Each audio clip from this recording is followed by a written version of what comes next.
மொழிக்கு ஒரு வரலாறு இருக்கு. அந்த மொழிய பேசின ஒரு மக்கள் இருக்காங்க. அந்த மொழிய அந்த மக்கள் எந்தெந்த வகையில கொண்டு போனாங்கன்னு தான் அந்த தமிழியல்ன்ற கோட்பாடு கொண்டு வரும். தமிழியல் என்பது பல்துறை சார்ந்தது. ஒரு உழவன் பேசின மொழி, ஒரு நெசவாளி பேசின மொழி, ஒரு நீர் மேலாண்மை செய்கிறவன் பேசின மொழி, ஒரு குயவர் பேசின மொழி, அது மாரி பல வகையான தொழில் சார்ந்து கொண்டு போன மொழிகள். அப்புறம் வட்டார மொழி. தமிழ் என்பது ஒட்டுமொத்த தமிழ்நாட்டிலே ஒரே மாரி பேசுவதில்ல. ஆறுகளுக்கு இடையே மொழி மாறுது.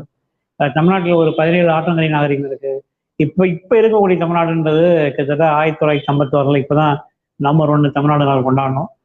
மெட்ராஸ் பிரசிடென்சிலேருந்து மெட்ராஸ் ஸ்டேட்டா மாறி அதுக்கப்புறம் வந்து ஒரு 13 வருஷ போராட்டத்துல அது தமிழகம் இலக்கியங்கள் அடிப்படையில தமிழகம்ன்ற பேரை கொண்டு வந்து தமிழ்நாடுன்னு பேரை கொண்டு வந்தாங்க. அப்ப இப்ப இருக்கக்கூடிய ஒரு 1,30,75 சதுர கிலோமீட்டர் தமிழ்நாடு, கிழக்கே வங்காள விரிகுடா, தெற்கே மேற்கே வந்து லட்சத்தீவு கடல் கொண்ட இந்த தமிழ்நாடு, மேற்கு தொடர்ச்சி மலையும் கிழக்கு தொடர்ச்சி மலையும் கொண்ட தமிழ்நாடு ஒரு 17 ஆற்றங்கரை நாகரிகம். உலகத்திலே